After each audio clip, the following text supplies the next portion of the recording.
So now we're gonna open our floor. I'm putting some water on the inside and I'm using my non-dominant hand again, but I'm driving with my non-dominant hand. So I am pulling back with my non-dominant hand. We wanna move so that we're getting a full rotation as we pull backward. So I'm moving very slowly. I'm using my non-dominant hand and I'm trying to keep my hand as straight or flat as possible as I pull my floor open.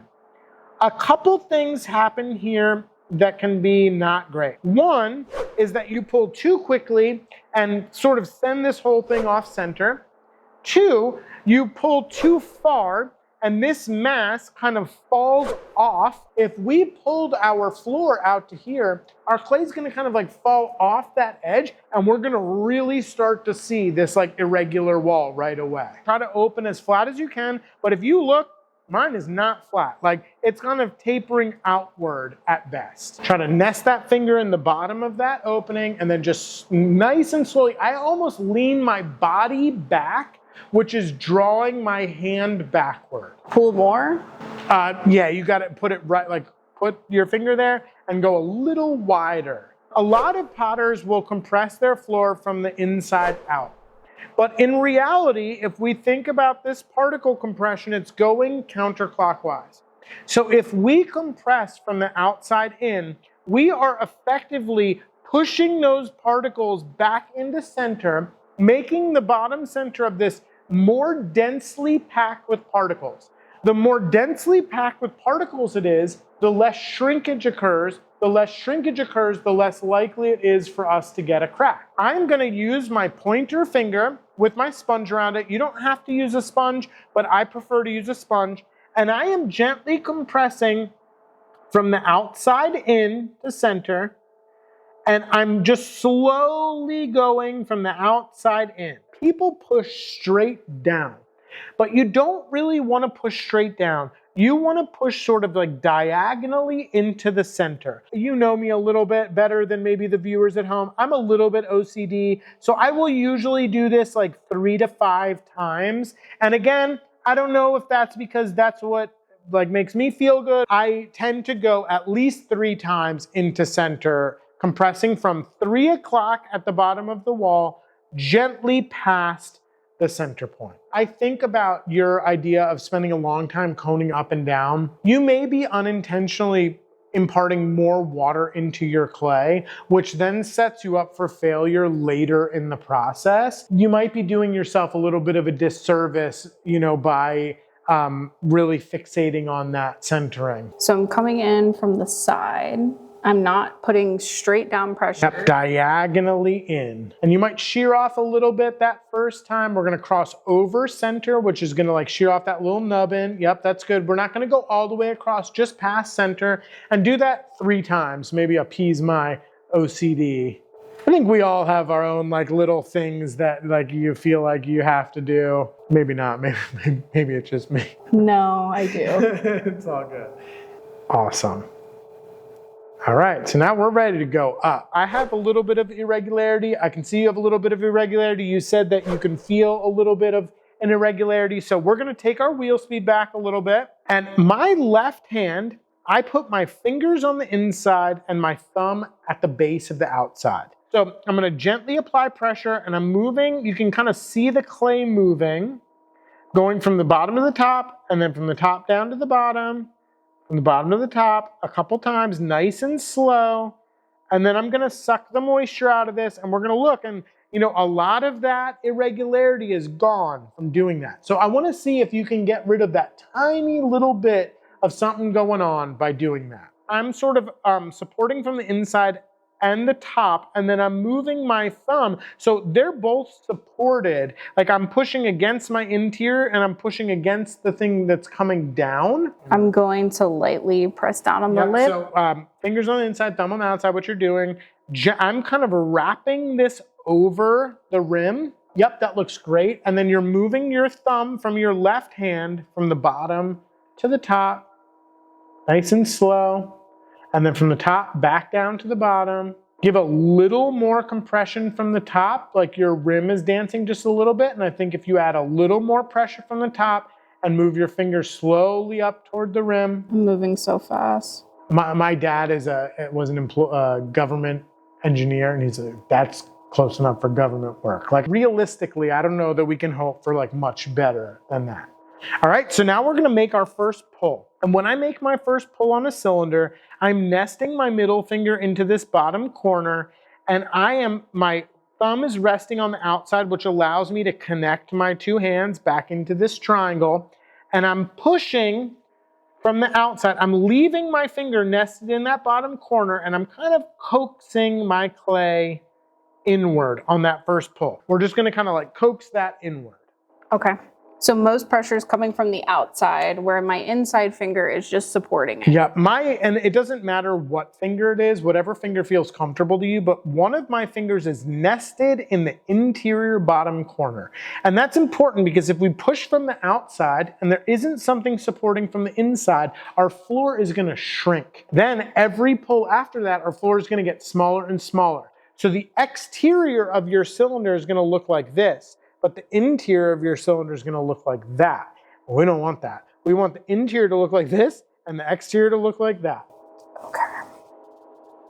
Great. Gently release and come off.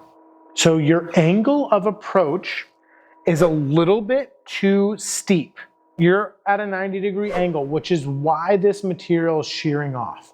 So if I could encourage you to move from 90 degrees back to about 45 degrees, you won't shear that clay off. I'm gonna take my wheel speed back a little bit more, and I'm gonna make my second pull. My second pull is really important for the bottom thickness.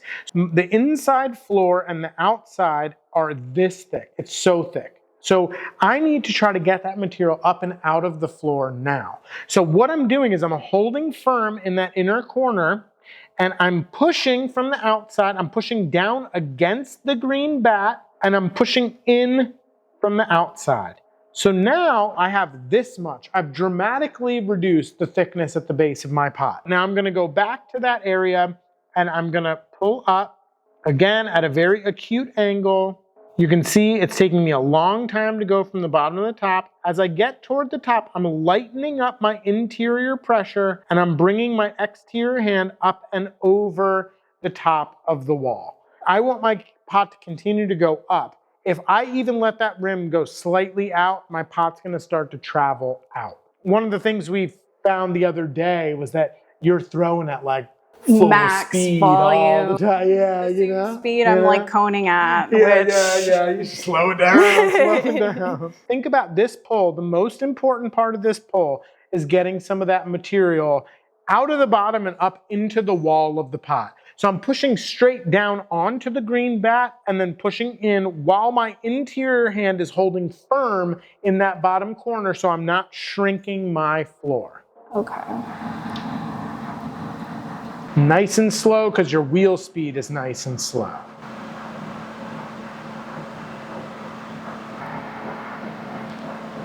Yep, now as you get up to the top, let up on your interior hand and keep pushing on the outside hand and come up and over the rim of your pot. So we're now gonna make our next pull. I'm gonna put some moisture on the inside of my pot so that I don't hit any dry spots. I'm gonna kind of wash out my sponge. I'm really trying to get some of that thickness out of the bottom again. So again, I'm pushing in on the bat, pushing in at the base, and then I'm starting to carry that up the wall.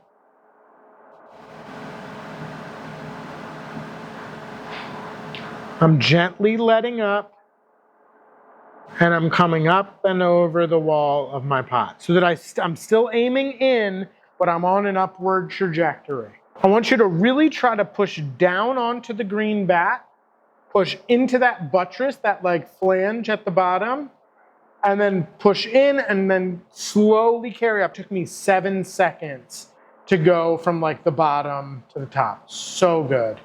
Nice and slow. Let up a little bit of pressure and keep going.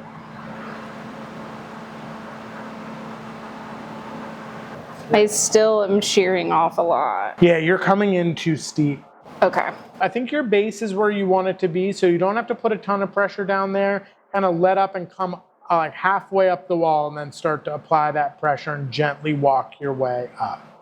So good, so good. Okay, so now it's like the finishing move. We're gonna essentially apply like 50-50 pressure inside and outside, making one pull that yields an almost straight-walled cylinder. But I'm gonna make sure that I have moisture on the inside. I'm really trying to pay attention to wall thickness. I'm pushing harder where my wall is thicker and softer where my wall is thinner. So I'm not going to gain a tremendous amount of height, but I'm going to change the shape of my pot. Basically 50-50 pressure inside and out.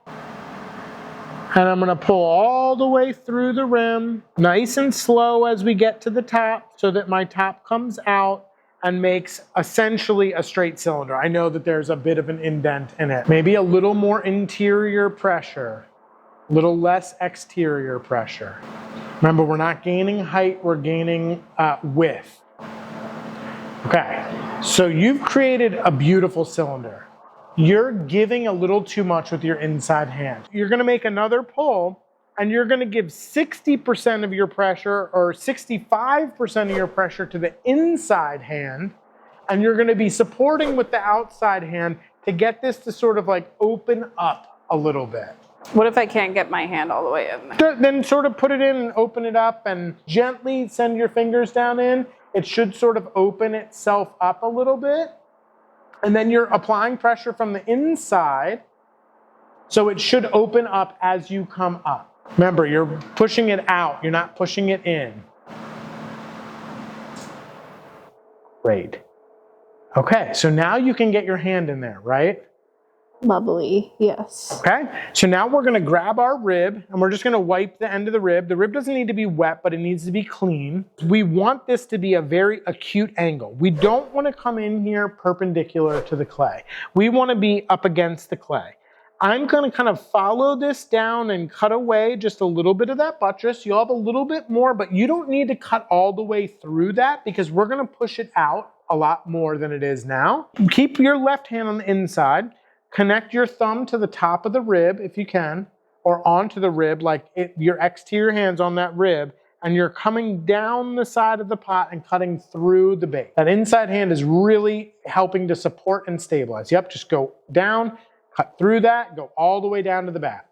Great. Now we're gonna take our rib and we're gonna kind of angle it away and take away that extra material. Beautiful. All right, now we're gonna put our rib back on the side of the pot, and we're gonna slowly push out from the inside against that rib. I use my middle finger on the inside, but whatever works best for you. My thumb though is connected to that tool, and I'm just gonna push out from the inside against that rib. I'm gonna do one more chop. Yeah. First. Don't worry about this. Like you're gonna push out from the inside. That skirt down there? Totally fine. Totally fine, okay. Clean that rib off though so that it doesn't have any material on it. Using my middle finger, pushing out. Gently pushing out against the rib on that low point, that little skirt that you saw. Nice and slow, work your way up the wall. You don't have to get it all out in one run. Try to keep that thumb on that rib.